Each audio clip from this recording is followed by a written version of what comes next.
ព្រះអង្គអនុញ្ញាតឲ្យមានកឋិននេះឡើង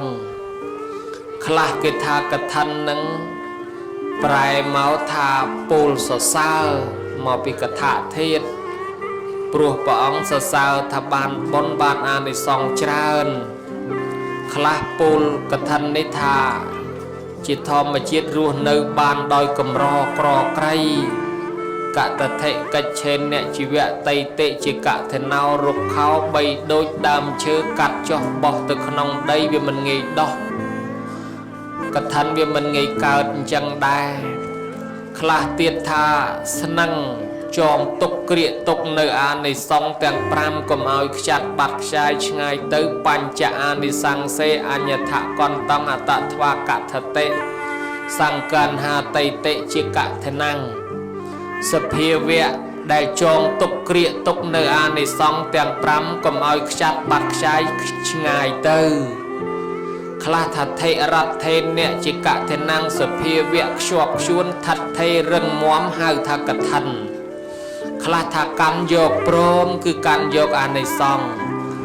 ក្នុងបរិវារៈលោកថាការរួបរวมគ្នាដោយអំពើច្រើនមានតាំងតែពីភិក្ខុចាំភាសាបវារណារហូតដល់បានក្រាលក្រងកឋិននេះមានអធិដ្ឋានបន្ទុកបបករណៈបបកិច្ចសពបែបយ៉ាងមិនងាយកើតឡើងបានទេជារៀបជារូបធម៌ខ្លះជានាមធម៌ខ្លះទេសញ្ញេវនាមមង្សង្កហោសមៈវាយោនាមកម្មងនាមថយយ៉ាងនិរុតិខ្ញ្ញនាងអភិលៀបបោយតិទាំងកថេណੰថាដូច្នេះការរួបរวมនៅធម៌ទាំងឡាយច្រើនកម្មវិធីឈ្មោះអំពើដែលត្រូវហៅពិធីដែលត្រូវធ្វើតាំងពីចាំភាសារហូតបវារណាខ្លះទៀតថា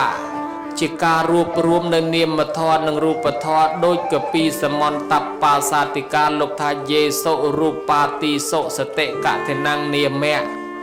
សមោធានមិស័យភាវោបរូបធម៌និងនាមធម៌រួបរวมចូលគ្នាពេលណាពេលនោះឯងសភាវៈនោះឯងលោកហៅថាកឋិន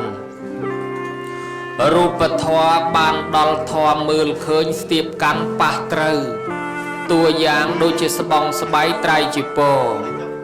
អញនាមធម៌គឺបល័យលោកសោតវាមើលមិនឃើញបល័យនឹងមិនដឹងមុខអាម៉េចឮតែសូរដូច្នេះសរុបទាំងអស់នឹងឲ្យគេហៅកឋិនដល់ពេលពាក្យវាវែងពេកវាច្រើនពេកបកស្រាយទៅក៏វាពិបាកស្ដាប់វាគ្មានយល់អីបើដូច្នេះ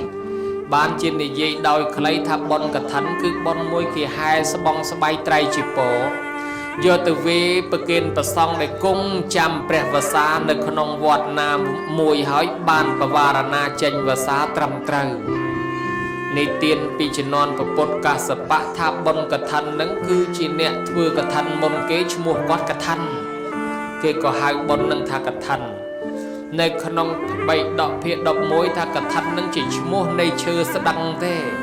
ឈើ4ដើមដែលគេសម្រាប់វាយទាញជាពោឲ្យតាំងដេសម្ពុតកឋិនព្រោះពីដើមគេហែមកតកណាត់មកផ្ទាំងមិនទាន់ដានដេអីសោះភិក្ខុសង្ឃវាយបកូល4ដើមនេះទាញកណាត់ឲ្យតាំងដើម្បីដេសម្ពុតកឋិនអាឈើ4ដើមនឹងគេហៅឈើស្ដឹងក្នុងបត្រៃបៃដកភាគ11លោកហៅថាឈើនឹងគឺកឋិនអញ្ចឹងបុណ្យកឋិនបុណ្យដែលគេប្រើឈើនោះដូច្នេះពាក្យវាមានវែងឆ្ងាយមានច្រើនអញ្ចឹងសរុបនិយមន័យគឺកម្មវិធីបុណ្យហែស្បង់ស្បៃត្រៃជីពយកទៅវេប្រគេនប្រសង់ដែលគង់ចាំភាសាអស់ត្រៃមាសនៅក្នុងវត្តណានីមួយឥឡូវញោមញាតបានហែហើយវត្តប្រាសាទហៅវត្តប្រាសែតហែទៅថ្ងៃហ្នឹងហើយ